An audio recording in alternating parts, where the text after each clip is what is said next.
Welcome to a special edition of Ballpark Magazine, the Super Duper Baseball Blooper Issue.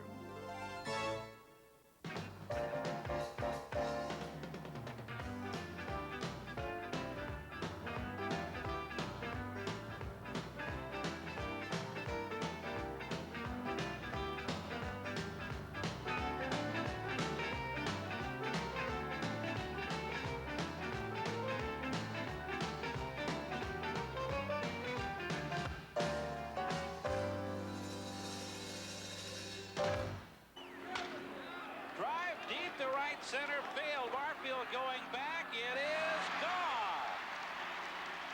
No, he caught it, Larry. My neighbor said, "Where are you going?" And I said, "Well, I'm headed to Kansas City to see the Orioles play." And he said, "What? Have you lost your head?"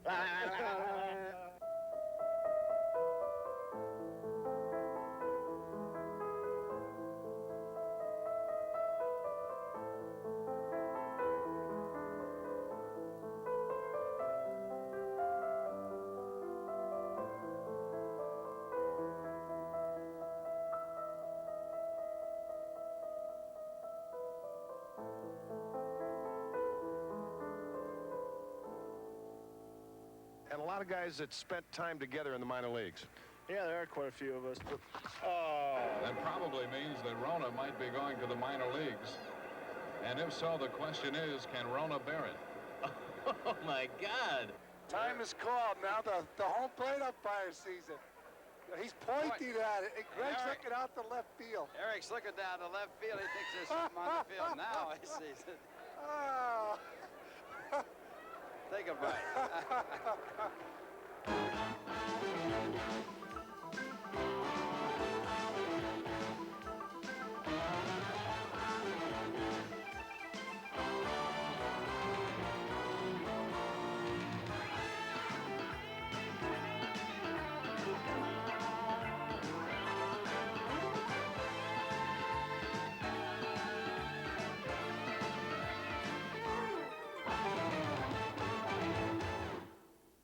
Before we turn to the heart of this issue, let's first hear from our faithful readers. Madeline Malinowski of New York City writes, Dear Ballpark Magazine, I constantly hear announcers refer to a utility player. What exactly is a utility player? Well, Madeline, this is someone like Jose Oquendo, who's so versatile, the manager can put him anywhere he pleases. Jose Oquendo, the secret weapon, now hurling for the Redbird. Into right field, Oquendo. One gone. Oquendo throws him out. What a play by Oquendo. Yes, Madeline, Jose, can you see, is everywhere. And the pitch is lined into left field. Here comes Oquendo, and he's got it. The jack of all trades, Jose Oquendo. Jim Rogal of Pittsburgh, Pennsylvania writes, Dear Ballpark, I finally accepted the concept of the designated hitter in the American League. Now, I'm hearing rumors about a designated fielder. Are they true? Well, Jimbo, you've caught us off guard on this one, but you never know what's going to pop up. Finally, Jackie Freed of Atlanta, Georgia writes, Dear Ballpark, I recently attended my first baseball game and I was very confused. How many outs are there in an inning? Well, Jackie, you must have attended the game between the Phillies and the Atlanta Braves. Andres Thomas on to Perry for out number 2. That'll bring up Von Hayes. A correction, out number 3. Wait a minute. There are only 2 outs, folks. Hold everything here. Hold everything. I thought I was losing it there for a minute. I don't know how in the world that happened. How can 9 players out in the field all be confused about how many outs there are? I have never seen that happen in all the years that I've watched baseball. Oh, but to answer your question, Jackie, in one inning, there are 6 outs.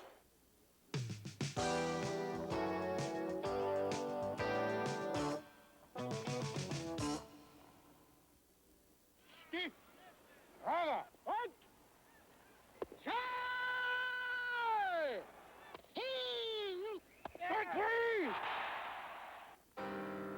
The strike zone, where pitchers and batters wage their daily war.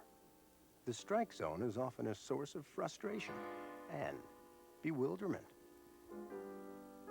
It offers no quarrel on a swing and a miss, but do it enough, and you can lose your grip.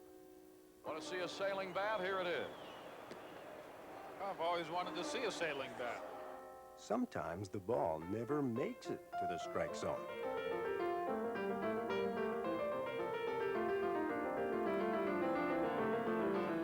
Ooh, right under his chin. On these occasions, revenge is often in order. This doesn't bother pitchers, as they tend to turn the other cheek. Besides, they're too busy cultivating that delicate relationship between pitcher and umpire.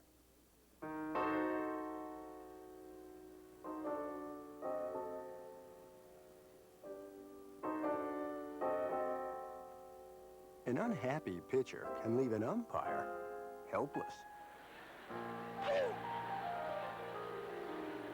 Strike one. But as every umpire knows, this game can be played by two. Let's see, did it hit him? Yes, right there. And luckily, Harvey throws about 10 miles an hour. Foul balls are strikes, and sometimes outs. And one pitch allows no argument. Right down the middle, and that's the frustration of a pretty good hitter that's batting well under 200. But with all these balls and strikes, it can sometimes get confusing. Bob Engel thinks it's strike three. Robert, you're thinking about that favorite restaurant. The count is 3-2. Or is it? Houston players are leaving the field. The count should be 3-2. Bob Engel embarrassed this time. He's trying to keep from laughing and smiling. Embarrassing moments can take place any time you cross the strike zone. Real embarrassing.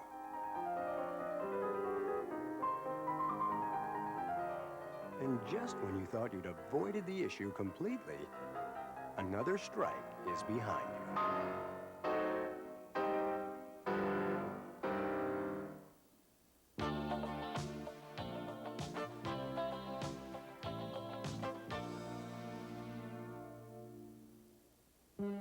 Come with us now, if you dare, inside your worst baseball nightmare. A place where evil lurks and schemes, a place that's called the Field of Bad Dreams. Where balls can find the smallest crack and home runs torment you by bouncing back. For only on the Field of Bad Dreams do bunts roll forever, or so it seems. And when at last the ball stays fair, the fielders seem to forget it's there. Here catcher Sal Butera pitches, baffling hitters with his hitches, and leaving most of them in stitches.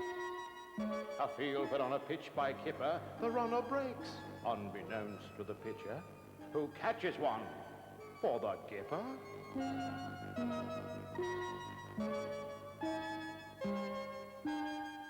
Where calling time calls for a double take, and yes, the double he will take. It's only here a routine grounder seals a shoddy infield's fate, for while at third they flop and flounder, the artful runner takes home plate.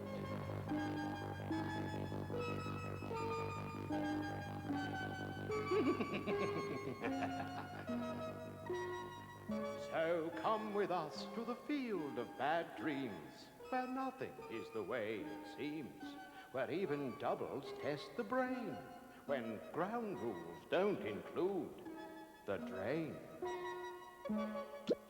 For in this land of nightmare lore, the bad dreams leave you wanting more of things you've never seen before. Well, there's another ball. It scoots over near the Phillies' dugout, and this ball is going to try to, it stays on the lip. And Schmidt's going to try to come home. Nobody's covering. Oh, my goodness. I have never in my life seen that. We just had a power failure here at the stadium. we've seen it all now. Somebody pulled the plug on this thing. Well, the lights are out in Georgia. And we've got a flood. Out center field, we've got a geyser. Or as they said in the movie Bull Durham, we got ourselves a natural disaster. Strike three was called, and Gladden was out of the box. Gladden stepped out. McClelland apparently told him to get back in, motioned for Hudson to throw the pitch, and he was called out. What a bizarre out. 2 balls and a strike. What'd that ball hit, Tommy? Holy cow, he wasn't looking. Barrett is running, swing and a miss. The throw to second by Kennedy. And the runner is safe. What a bit of trickery on the part of Marty Barrett at second base. Obviously, the throw was there in time. Marty knew that. He pulled up short, purposefully. Sure did, didn't he? That's incredible. Carter unable to tag in advance. And wisely remaining at second. With the Mets down by 4, and there are 2 out here in the 9th inning. Now Carter's called out. And the ball game is over. You think it's safe up in the press box? It's not supposed to shatter like that. That's plexiglass up there. Runners are going. Brooks lost the bat. The throw down to third. And Bonilla seemed to be clipped by the bat. Watch this. The bat, the ball, and Garcia arrive at third base at the same time. That's weird. Here's the bat. Garcia avoids it. Bonilla can't. The ball hit it. This is the first time I've ever seen this. This slider's hit deep to left field. Daniels back on the track at the wall. He jumps right again. Home run. Oh no! Oh my goodness! I'm starting to sound like Phil Rizzuto. Hit deep to center. Robin back. Does he have it? I think he made a great catch. He did. Unbelievable. Oh, that was beautiful. The Brewers win. It's a dinger. He lost the ball over the fence. It fell out of his glove? Yes. The second base umpire signaled out. And everyone in the stadium, ball players included, fooled on that one. And that's precisely what we mean in this, the field of bad, bad dreams.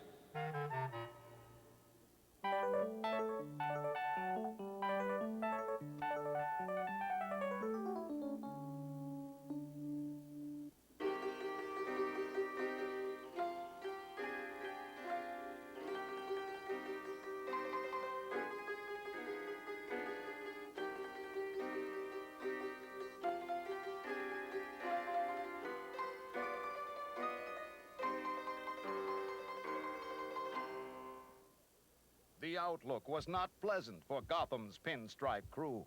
The hated Dodgers had them down, and even though they knew it ain't over till it's over, the Yanks were certain that their only hope was getting Mighty Reggie at the bat. But Blair preceded Jackson, and Dent preceded him. With 2 out in the 9th, Yank chances looked extremely dim. But Blair walked, and Dent singled, which made Lasorda belch. And to face the mighty Reggie, he brought in Bobby Welch.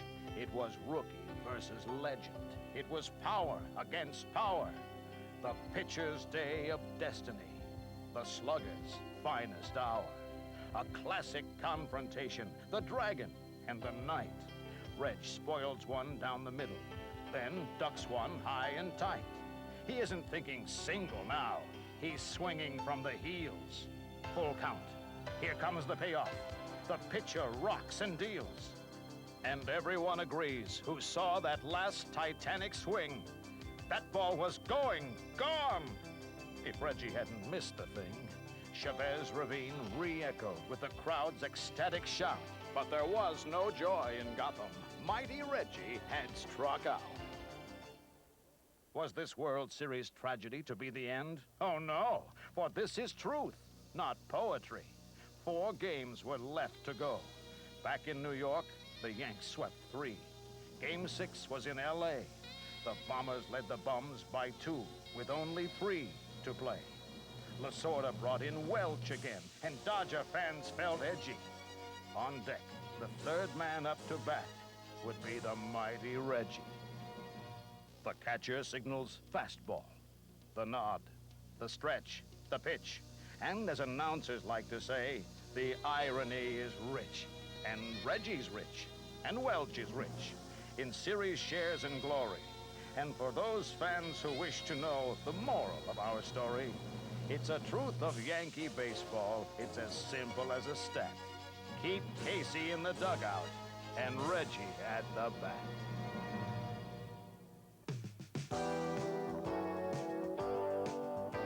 When you talk about baseball players' most embarrassing moments, everyone is the master of rationalization.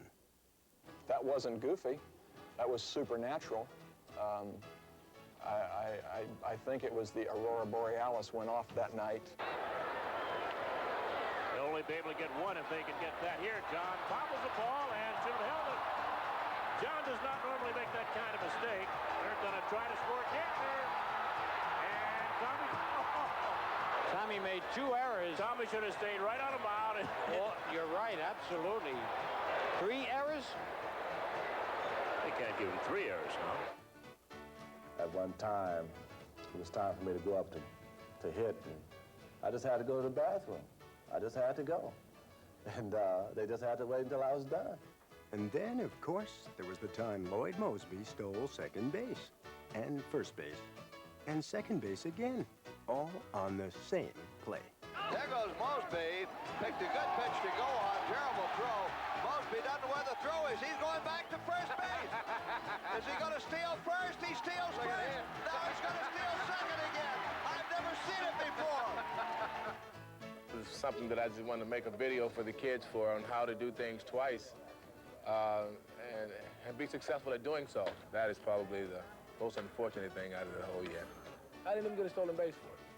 I started against the Cubs one Sunday afternoon. I think I faced 8 hitters, and I only got 1 out, and he almost killed the third baseman. I tried to throw the ball in my glove. I missed the glove. Howard made a great save between third and short. It was a 1-run game. If he doesn't come up with the save, you know, it's a tie game. And I got a save, Howard got a save. We got 2 saves in that game.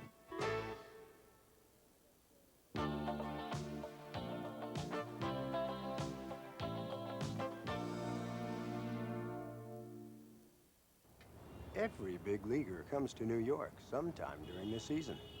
This gives them the chance to visit museums and the theater. But where do Gary Gaetti and Kent Herbeck go when they are in New York? To the circus, of course. Hi, how you doing? Good. My name is Dennis Hardy. I'm the dance captain. Gary Gaetti. Beautiful. Wonderful. Spread out. And now it's time for the greatest show on turf, the 3-ring 4-base spectacular that stands head and shoulders above the rest. Let the ballpark Big Top begin. And so, without further ado, let's send out the clowns and get underway. I said send out the clowns and let's get underway. Will somebody get that clown off the field? Thank you. Not yet. That looks like my grandmother eating ice cream. What's the technique? And now, keep your eye on the ball as baseball's jugglers take center stage.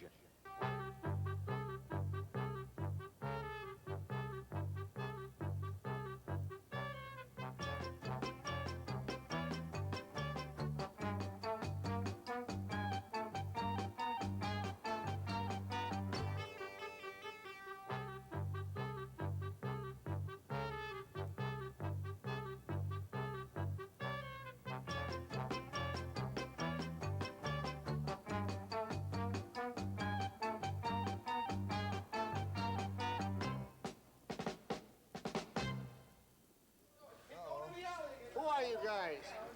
We're twins. Twins. Yeah, you don't look alike to me. We're twins. We're That's twins. the way twins are in Minnesota. What do you think? Twins. They look alike. Minnesota Twins. And now, the sideshow in this 3-ring spectacular, where, with so much going on, you don't know which way to look. In this ring, we have the amazing and somewhat ridiculous-looking half-bearded man. Most people stopped doing this when they were 12 years old. The tall man, the short man. Are we on a roll now or what? The strongman competition in ring number 3, beginning with the loser. But for every loser, there has to be a winner. And just when you thought the trapeze artist had gone home, we present the amazing freestanding leap over the dome. Give me a kiss. Give me a kiss. No. Here, give me a kiss. Thank you. Did you get that? You got some rank breath, too, by the way. And now, back to the sideshow with wild animal trainer, Gunga Gunga Jones. Do not be afraid of the wild animals. They will not hurt you. I said do not be afraid. Just keep your eyes on them at all times.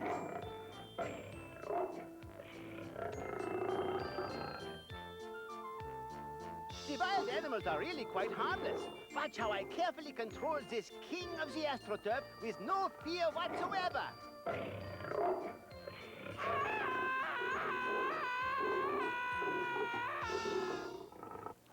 This is what we do at the ballpark after games.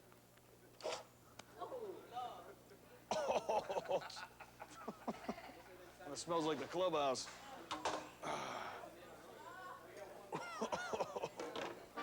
And now for our finale, the Tumblers.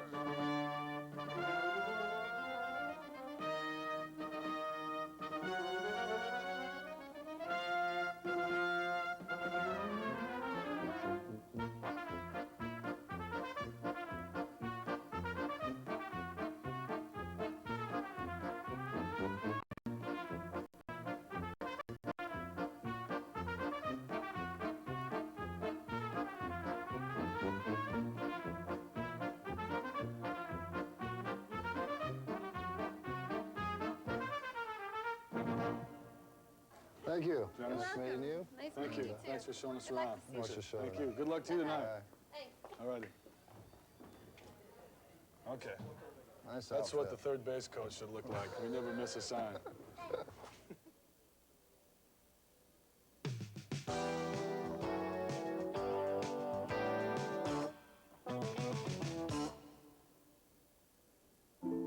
When games start running long and time is dragging on, announcers need to find something to fill the time. Yeah, the great suspenders out tonight. You don't believe that Timmy's head's bigger than mine, do you?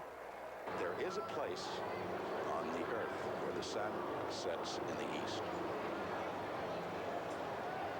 Okay. Appears to set in the east. Okay. It's true. How are our government relations with Spain? Do you happen to know? They're fine as far as I know. In the Panama Canal, as you go through the Panama Canal, it weaves back and forth, and the sun appears to come up in the west and set in the east. They do solder down in Memphis, don't they? Yes, they do. Yeah. Yeah, that's right. Yeah, that's it. Yeah. Give me an Arnold Schwarzenegger. This here copyrighted telecast this is Henry Kissinger talking to you, Jim. I think we need to play some baseball today. Mr. Rock, the plan. There's Lindsey Nelson here, CBS Radio Sports. Paul Horning is on the squeegee. He's at the 30-yard line to the 20. It's such a pleasure to be broadcasting this rain delay from Toronto's Exhibition Stadium. Oh, whoa.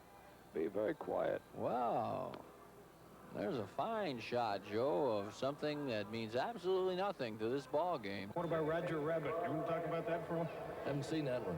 And if you don't like Pee Wee Herman, you need to be checked. Well, what else can we talk about? Have you ever heard of cow tipping? Cow tipping? Yeah.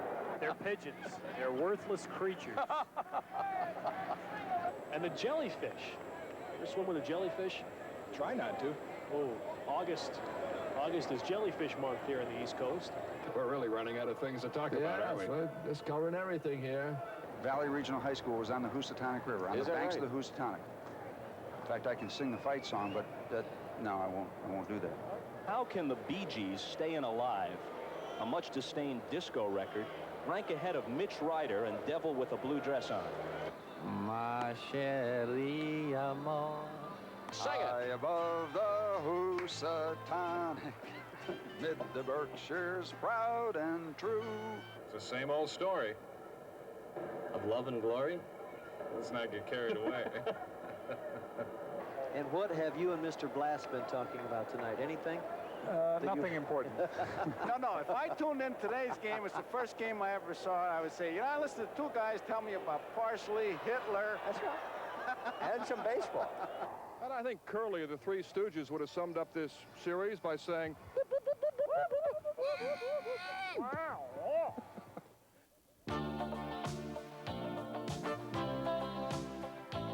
And now, this one and only message from our sponsor. Is it important? Just look. New York Mets relief pitcher Roger McDowell is known as baseball's premier practical jokester. And now, he's proud to announce the opening of Roger McDowell's School of Practical Jokes. Fans, it gets mighty boring out here in the bullpen sometimes, so I have to look for ways to liven things up a bit. So now I've decided to let you, the viewing audience, in on some of my favorite pranks. Enroll today, and I'll show you how to plant rubber in the gloves of opposing outfielders. You'll also learn how to secretly doctor your opponent's bat before he steps up to the plate. And here's a good one. I'll teach you how to throw your voice while yelling, "I've got it, I've got it," when your team hits an easy fly pop. And of course, my all-time favorite, greasing the mound for the opposing pitcher. What a laugh. Be sure to sign up today.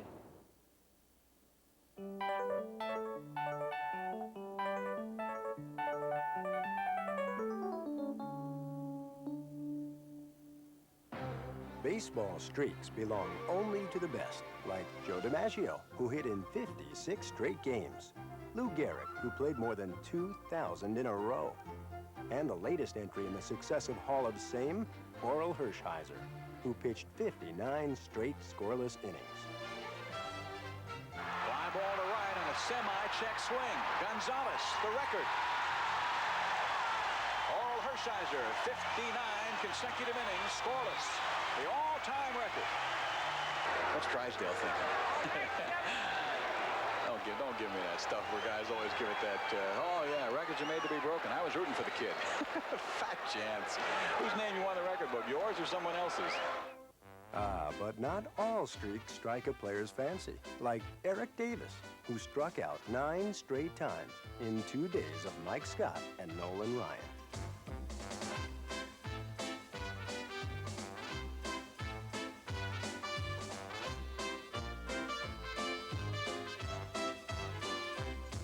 Corey Snyder knows the feeling. Corey had struck out 9 straight times against Roger Clemens. Then, a miracle.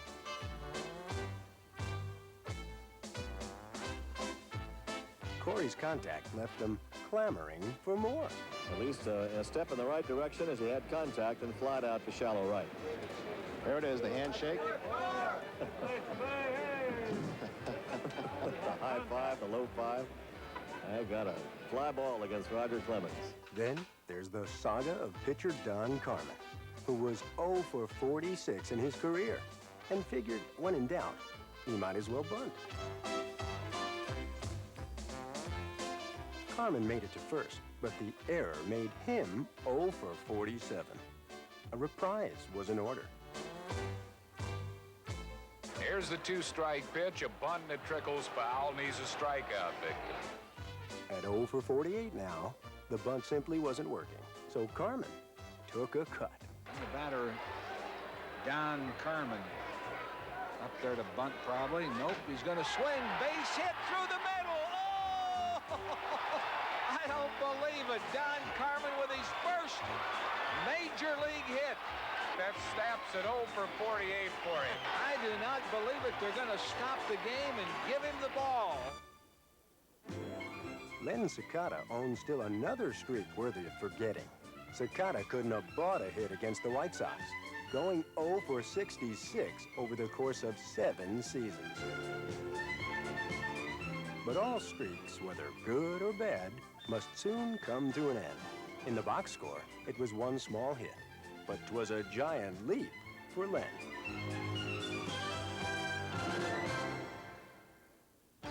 Finally, there's Duane Kuiper, less known for his power than his glove. Duane had gone to the plate more than 1,300 times without hitting a home run. Then, one night, to the amazement of all, Duane Kuiper rocked Steve Stone. The game started early, 12 minutes early, and Bob Lemon, the manager, didn't know that. So when I went out to the bullpen to warm up, I found that I had 7 minutes to warm up and didn't have a curveball, which at that point in my career was my big pitch. And I'm sure that Steve Stone's story would be that he wasn't loose. Well, he was loose enough to strike out the first hitter of the game. He likes to tell the story. It was 450 feet deep into the right field seats. I think it just cleared the fence, but the point was it went over. Duane gave him the yay as he's running around the bases. I didn't realize that he had watched me. Obviously, he did if he knew that I raised my arm. Or maybe it was the 8x10s that I sent him of these still shots that I had. Whatever. It's the Duane Kuipers of the world who will always keep the streaks of the Joe DiMaggios intact.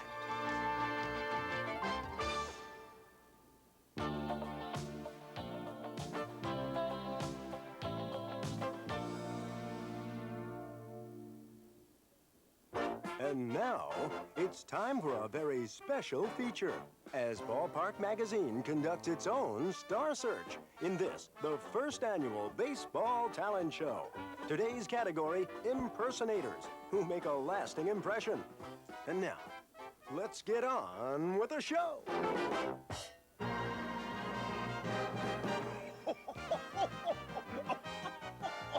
Thank you, Curtis. First, let's take a look at those who didn't make the finals. All right, Pilgrim. I'm here to invite you to come out to the Kingdom. I can really dig that, man. Oh, Mammy, it's your little boy, Sammy, all the way from Alabama. Don't want no eggs and hammy, Mammy. Hi, this is Ed Sullivan, inviting all you fans in the greater Seattle area. Well, blows me down. It's interesting to note there are so many broadcasters, but the best broadcasters are those who always do themselves and not try to imitate any other broadcaster. All right, Siegfried, we've got you completely surrounded by the entire 4th Cavalry. Would you believe the 3rd Cavalry? How about 3 Boy Scouts on roller skates? This is Jimmy Stewart, inviting Now, Mariner manager, Darrell Johnson. Tom hits well, feels well, but his Jimmy Stewart needs a lot of work. Oh, that's great. And now, the Pedro and Tommy Show. Hey, baby! This is rich. We'll get back to that, but first, remember the Cincinnati relief pitcher, Brad the Animal Leslie? Well, he even prompted an imitation from the normally subdued Nolan Ryan. Watch this, it's great. Nolan Ryan doing Brad Leslie. I love it. How good? You can do it now, be tough. Beautiful. Oh, and hey, how about Tommy John? It looks like Don Mattingly has him down just about perfectly. Now, unfortunately, once Price Waterhouse tallied up the votes, none of these contestants made it to this, the final round. I love these guys. Our second runner-up is Rick Dempsey, who somehow manages to do a Robin Yount and an old Tommy Lasorda at the same time. Featuring a brief cameo by Sammy Stewart as Jim Palmer. You get it? A brief cameo? I kill me sometimes, I'll tell you. Toward right, curling down toward the corner. They won't get it, and it might get out. It will. See you later. Yount hits an opposite field home run.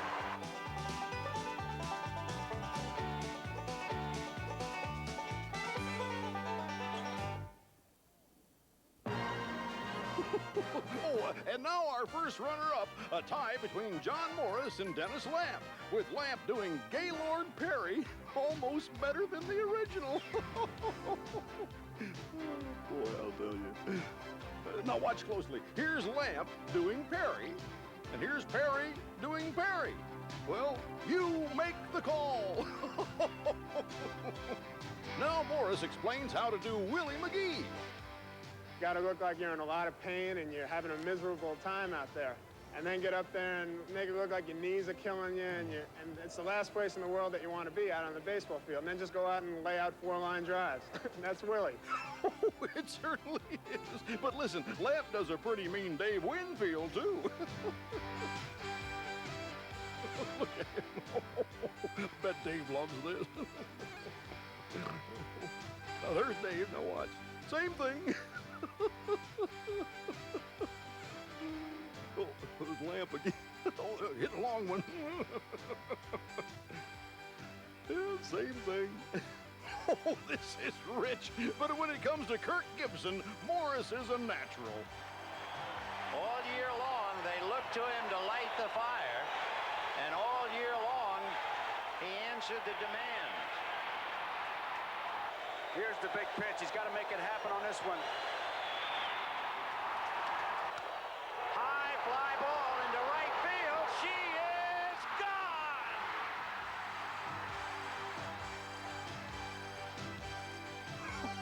gone! Funny stuff. And now it's time for the winner of the first annual Baseball Talent Show. Pitcher Mark Grant of the San Diego Padres and his study in the calling habits of umpires. I got a lot of time to kill in the bullpen, so I check out the umpires. John Kibler from San Diego, you might be familiar with him. He's just real basic. He squares up behind the plate, he goes, strike. One. Strike. One. Big Eric Gregg. We got the big guys Gregg. going. For a right-hander, he gets like this, and he'll go. For a left-hander, he'll go. Like that. Frank Foley. He's another one of my favorites. Frank Foley. He's kind of like the Rocky of the umpires. He'll be behind the plate, and he'll go. And then for a strikeout, he'll go. John McSherry, Big John. John McSherry, a big man. He'll just motion with his hand like that. Dutch Renner, my Dutch favorite. Renner, one of the all-time favorites. He's from the old school. Very vocal. He'll get behind the plate and go, stay right. One.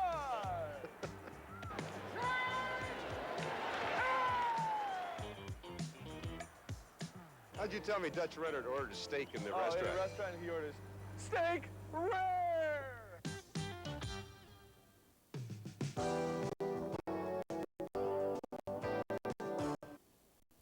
Of course, we know which bloopers win our admiration, but what about the players themselves?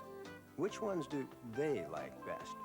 My favorite blooper, I guess, was about 1979. Ron Reed, one of our relief pitchers on the Phillies, was having a real tough time. He was in a slump.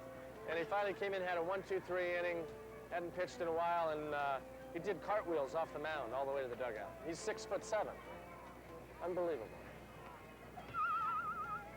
We were playing in Minnesota, and there was a bunt down the line, and Kevin Seitzer came over. It was staying on the line, and Kevin goes on the inside of the line and starts blowing the ball so it could continue to roll foul. And just to have the ability to think about doing something like that it blows you away. Terry Mulholland, we were playing the Mets a couple years ago. A ball was hit to him, and it stuck in his glove in between his fingers. And instead of just taking the ball out, he calmly took his glove off and threw it over to first base. He didn't panic, and that was just so him. Right back to the mound. Good stab by Mulholland. Runs most of the throw. What? The ball stuck in his glove, and that's why he ran so far to first. He couldn't get it out. And then he attempted to lob it with his glove hand, and the glove went with it. And Brindley caught them both. I think the most ridiculous play that I have ever seen. I wouldn't call it funny, and I was not involved in it. We were not involved in the game, but one night in New York, Carlton Fisk tagging out 2 runners at home plate almost simultaneously. One fun at the time because I was pitching, but after they made the catch and everybody was okay, it was okay. I remember a fly ball hit, Sid Bream hit it. I think it was in '87, and Mookie and Lenny collided, and they went in the air and bumped heads. Yeah, it was a collision. It wasn't funny at the time, but I thought it was okay. I thought it was pretty funny the next day. Can't remember who's hitting, but Ozzie Guillen's the shortstop, and the hitter ends up losing the bat, when he's swinging and the bat's rolling out towards Ozzie, and Ozzie goes over and fields the bat and picks it up like he's going to throw the guy out at first with it. That's pretty inventive for a fielder to think that quickly. I thought it was funny. I remember I was broadcasting a game, doing some work for the Mets, and they were playing the Cubs in Chicago, and one of the batters for the Mets hit a ball, and the guy lost it, fell down, and he couldn't find it, and walked around and ran around all over the field, couldn't find it. The ball was in his hat on the ground. We were playing the Philadelphia Phillies, and I forget the pitcher who was on second. I think that the ball went behind the plate, and he was going from second to third, and he tripped over the base and just landed on his face. It was just the funniest thing I've ever seen. I think it was the blooper of the year. I couldn't stop laughing. It was so funny.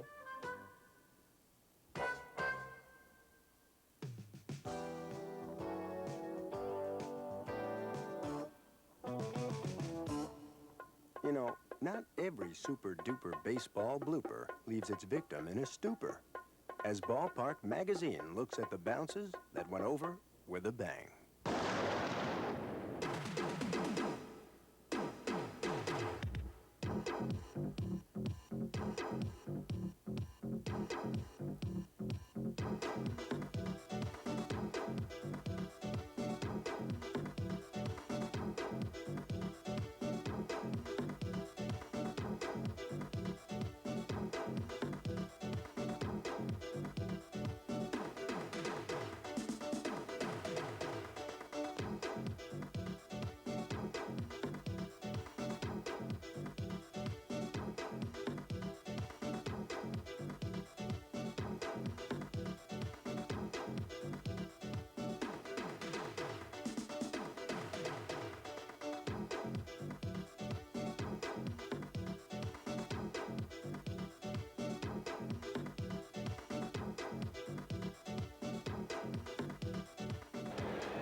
Out to Zabella. He caught it.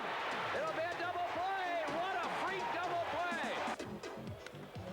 And that's sliced to left field, and it's another chance for Mitchell, and he makes a bare-handed catch. You gotta be kidding me. Gotta be the play of the year. Back, look at that. Look what I have. And Viola even had time to look into the dugout and say to his teammates, I got it. Oh, Newman on the tarp makes the catch.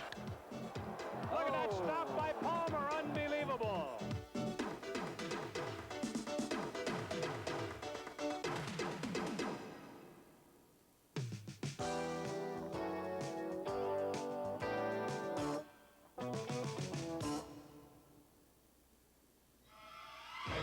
Greetings to all, but I knew you were coming, for I am the amazing Costella, the magnanimous magician, the prescient personality, the bedeviling bard of baseball, able to see into the future, as with this, my first trick.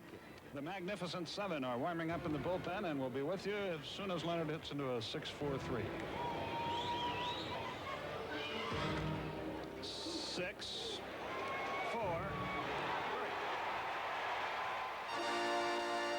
Yes, thank you. But for me, the amazing Costella, the baseball is merely a tool in the mystical, magical world of a Dobo. Something you cannot possibly understand, so I don't expect you to. Just watch. But don't be afraid, for I, the amazing Costella, am always in control. Just keep your eyes on the ball, and you too will be amazed.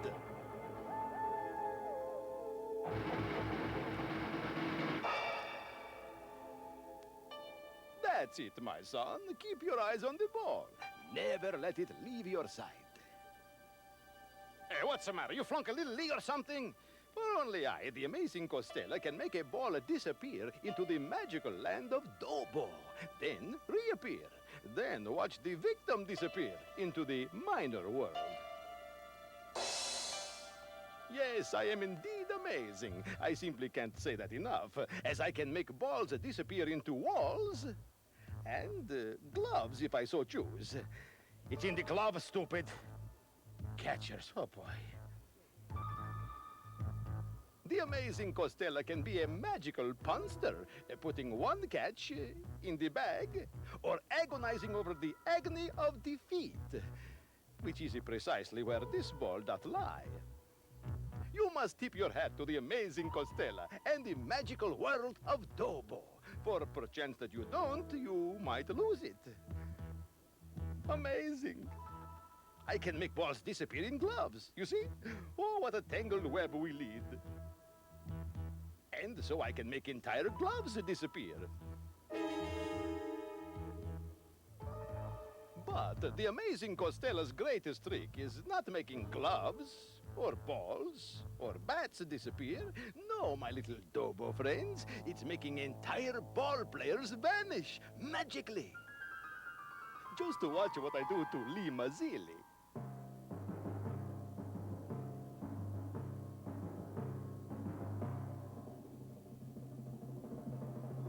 Amazing! And watch this. And this. Hey, what's the matter? You're not impressed? Look at this. Hey, this is getting away from me. How about this? And this. The amazing Costella can even make them go through doors. Hey, what's wrong? What's the matter for you? You people not like the amazing Costella?